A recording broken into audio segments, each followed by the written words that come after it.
उची बात ना कोई यार सुभान अल्लाह। इमाम मुस्लिम रहमतुल्लाह अलैह आप दा कीदा की सी मिलाद दे बारे च।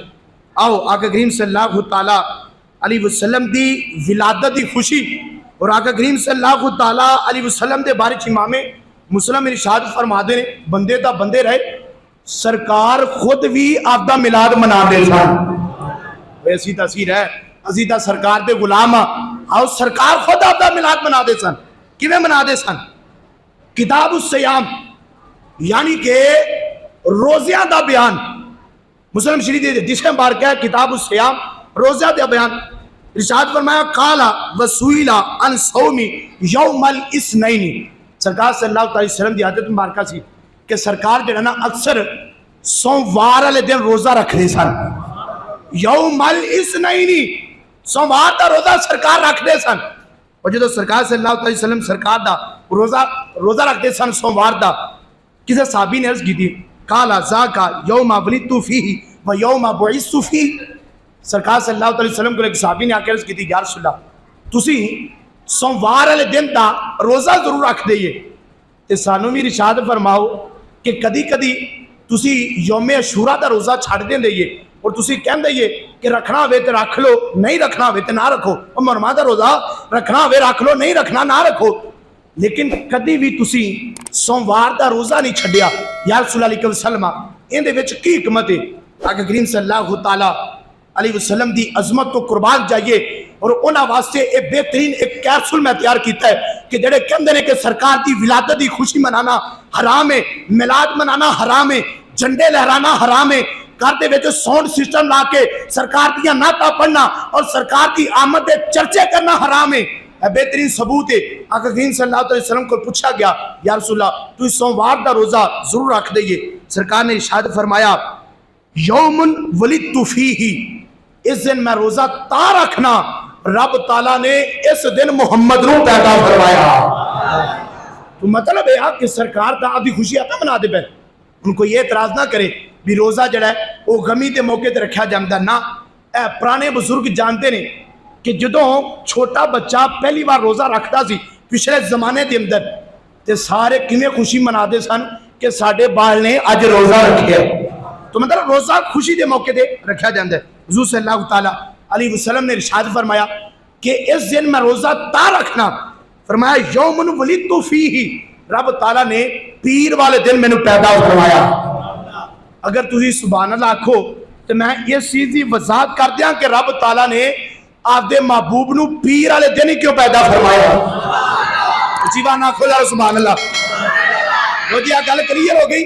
सरकार सल्लल्लाहु तआला अलैहि वसल्लम आपदा मिलाद आपे मनाते सन और किस तरह मनाते सन?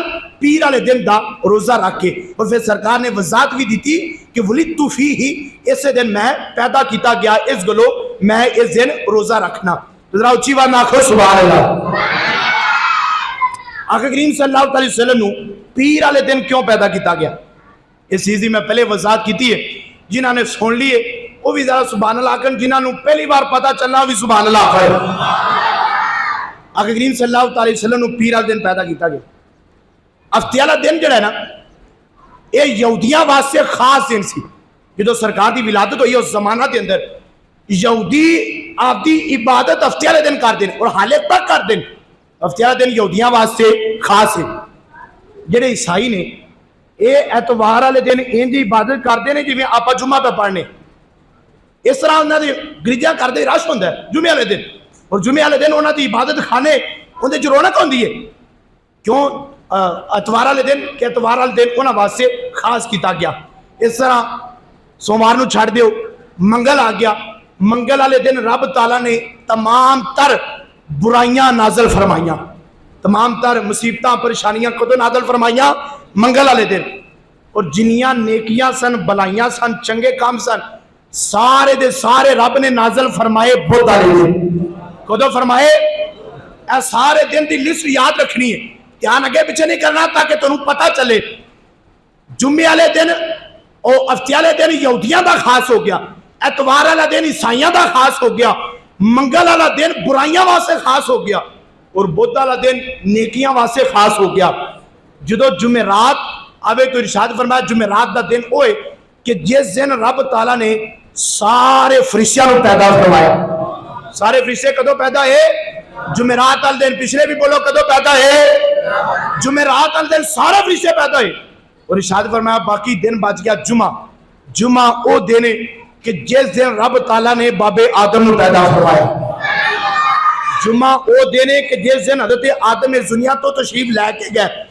जुम्मे का दिन वो दिन है जिस दिन क्यामत बर्पा की जाएगी।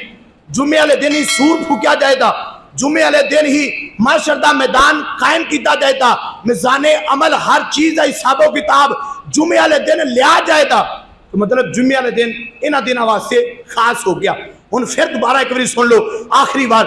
हफ्ते का दिन खास हो गया यहूदियों वास्ते, और एतवार का दिन खास हो गया ईसाइयों वास्ते, मंगल का दिन खास हो गया बुराइयां वास्ते, बुध का दिन खास हो गया नेकियां वास्ते, जुमेरात का दिन खास हो गया फरिश्तियां वास्ते, जुमे का दिन खास हो गया बाबे आदम वास्ते, बाकी सारे कम्मा वास्ते। बाकी दिन बच गया सोमवार का।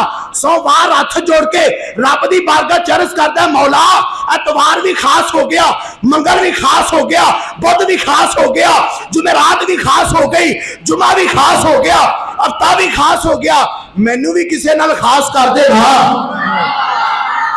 इधर वाले भी सुभान अल्लाह दे हो। इरशाद में मैनू भी खास कर दे।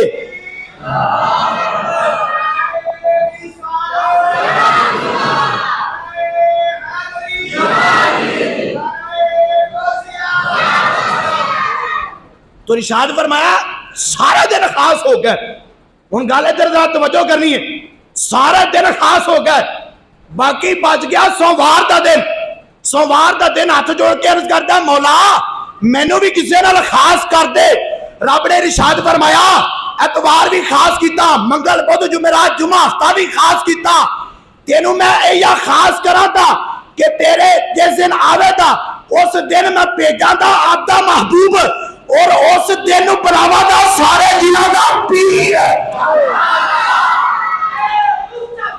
मरहबा मरहबा।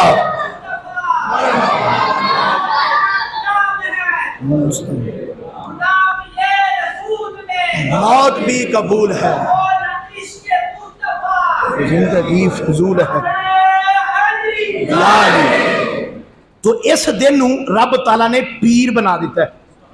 अये हुण पता लग गया ये पीर क्यों आते ने।